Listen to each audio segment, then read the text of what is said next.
Hey, Dr. Berg here. In this video, we're going to talk about what to do when you've tried everything and nothing is working. I'm going to create a series of videos in the next couple of weeks that will cover and address all the other factors that go beyond just losing weight, okay? So when you've tried everything and nothing has worked, you want to look outside the box, okay? So the concept that we're going to talk about in this video has to do with the dominating hormones that make fat. See, there are various things that the majority of people focus on with trying to boost their metabolism or increase the fat-burning hormones, and there's 6 of them, and that's really cool. You know, exercise, eating certain foods. But what about the 3 dominating hormones?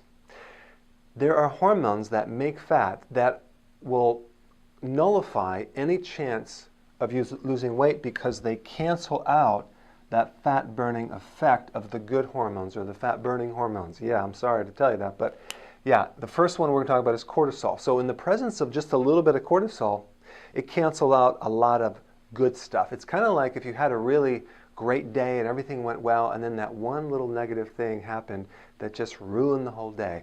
The same thing in the body. So this explains why portion control doesn't work or everything in moderation, because just a little bit of the bad stuff can wipe out all the good stuff. And I'll have people that will say, well, I'm just going to eat what I want and exercise more.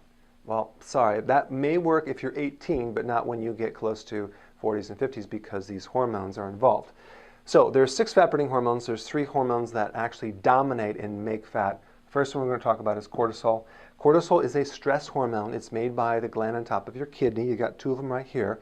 And it's activated by all forms of stress, emotional stress, physical stress, and other types of stress, food stress. So cortisol is a stress hormone. In the presence of cortisol, it's going to be really hard to lose your belly fat. In the presence of sustained cortisol over many, many years, it will literally make you age very, very fast. And it even will it'll turn your muscle into sugar. So if your diet is good, your body is actually being converted to sugar as fuel, even if you're not eating sugar. So it's a very deadly hormone. So what we want to do is 2 main things to focus on. Number 1, we want to reduce stress. All right, let's just go a little bit deeper in how to do that. Number 1, exercise obviously will decrease stress, especially if you're sitting behind a computer all day. You need to get out there and exercise to get it off. But you want to exercise based on your fitness level, your physiology. Don't overtrain. In the next couple of videos, we'll get more into like how to exercise. But in this little video, I'm just going to make you aware that you need to exercise. Walking would be good if you're not sleeping that well. So I would exercise to the degree that you're sleeping. So if you're not sleeping and you're fatigued, you want to exercise a lower intensity, like walking. If you're sleeping and have energy, you can increase the intensity. So go based on how you feel. If you don't feel like exercising, then do it very light. But walking is very, very important when reducing stress. And you can do yoga and stretching and things like that. Secondly, the sleep. The sleep is very important because sleep is where you extract stress as well. But you want to get in bed by 10:30 because that's the first wave of sleep.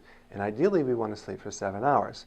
If you have a problem with sleep and you're not able to sleep because you're stressed out, I recommend taking adrenal support formula, because one of those before bed will help you get into the deep sleep. It's as a little solution to that. Number 3, nutrition. There's 3 main key nutrients that help people sleep. Number 1, the B vitamins. And I like to get my B vitamins through nutritional yeast, and not brewer's yeast, but nutritional yeast from the health food store. Take a tablespoon and put it into your food. You could put it on a little plain yogurt and then consume that once a day. That will help that internal anxiety, stress buildup, and it actually will help vivid dreams and very active dreams and nightmares. If you have that, we know you're deficient in B vitamins. Second one is calcium. Calcium, do not take calcium carbonate. Get a calcium citrate or a calcium lactate and take that before bed, because calcium will help wind you down. So calcium and B vitamins, and then potassium. I like to take my potassium from the vegetable source. You need 7 cups, because not only will you get the potassium from the vegetables, you'll get a lot of other nutrients as well from those vegetables. So we need that potassium very high. If potassium goes down, then stress goes up, because potassium is a physiological relaxer that helps you sleep. Okay, so we got that. Next one, decrease stress from people. I would say that out of all the things that stress people out, other people are on the top of the list.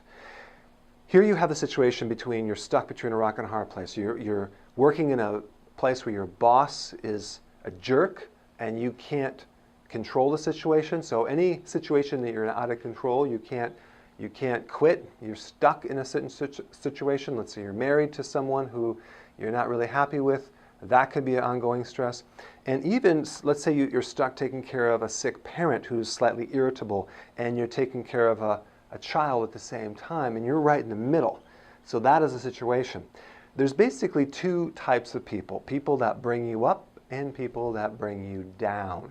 And I really kind of, regardless of what people say, I pretty much go by how they make me feel when I'm around them. And not necessarily that I'm instigating something, but there's certain people that you're around them that you feel like crap, and they're usually invalidating you, and they might do it covertly. They might say something like, oh yeah, you're kind of a cute chubby person, or if you lost a little weight, you'd be really cute. Like these little critical comments, those people, you just need to avoid them, because these are stressful personalities. And then you have the physical stress. Physical, that's the body problems. You have maybe diabetes, you have pain, you have sleeping problems, you have menstrual problems. That will keep the stress high as well. So that will also increase cortisol. That's some things that I work with on the physical level. But now we get to the next thing. You want to do two things. You want to decrease stress, and you want to increase pleasure. That's right. Pleasure will decrease cortisol. But very few people are really focusing on getting more pleasure in their life. They're focusing on eliminating or avoiding stress. So that's cool. But I'll see this like with a female, a single mom, pushes themselves, take care of the kids, the husband, going to school, working, and pushing, but there's no time for her or any pleasure at all. I see this on a daily basis, and they're stressed out to the max. So you want to find things that you enjoy doing and start doing them, and actually therapy increase the pleasure of your life, whatever that might mean to you. One way people get pleasure is through eating, but what we want to do is we want to replace those sweet carbs with fat. The reason why people don't do that is that they don't realize that the sweet carbs will spike insulin, but the fat doesn't. But we're taught that most diets, you need to stay away from the fats. But believe it or not, the fat-burning hormones, actually the fat-making hormones, none of these actually are influenced by fat. So fat is a neutral food. It's something you can consume as a pleasure source. So people do get pleasure from bacon and eggs, fattier butter, cream. So any of those fattier recipes, deep-fried chicken or shrimp in maybe some coconut oil with some almond flour, right, with spices. Not a problem with that at all. So we want to replace the carb with more fattier foods, okay? So those are some of the tips to lower cortisol. Okay, so the next dominating fat-making hormone is called insulin. Okay, now insulin is a hormone that regulates the sugar in your blood. So when you lose the ability to regulate sugar, it tends to go high. Okay, and that's called diabetes. Low sugar is called hypoglycemia, but high would be diabetes. Okay, so what triggers insulin is sugar, and you may already know that. Okay, so you know you need to avoid sugar. But what I want to talk about is an interesting fact that I want to put more emphasis on because it's very, very, very important. In the presence of just a little bit of insulin, I'm talking about a little bit, a tiny bit, especially as you age and your metabolism slows down, a little bit of insulin will cancel a lot of good work that you're doing. In fact, for some people, all it will take is about 80 calories. That's like one cookie, half a glass of juice, a half a glass of wine, which basically is sugar, to block fat burning up to 72 hours. Yeah, I know. So this is the problem, is that the philosophy of everything in moderation or portion control does not work when you're talking about hormones. So insulin is a very powerful blocker, and I'm not just talking about actual sugar and candy. I'm talking about all the hidden sugars like breads, pasta, cereal, crackers, biscuits, waffles, pancakes, muffins, soda, and then you have juice. You have what else? You have MSG, monosodium glutamate. It's in a lot of foods. It's hidden now as modified food starch. I created a whole video on that in somewhere on this blog, so you can check it out. But insulin, we need to avoid that. Okay, now, lastly, the last one is called estrogen. Now, estrogen is also a dominating hormone.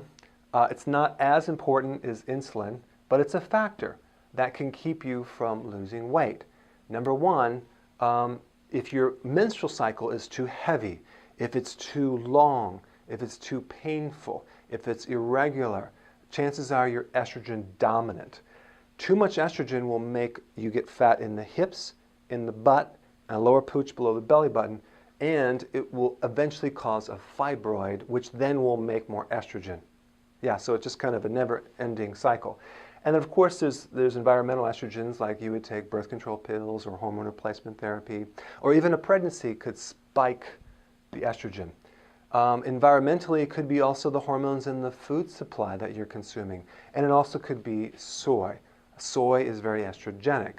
So these are just some common things that you have to be aware of when you're trying to lose weight and nothing's working.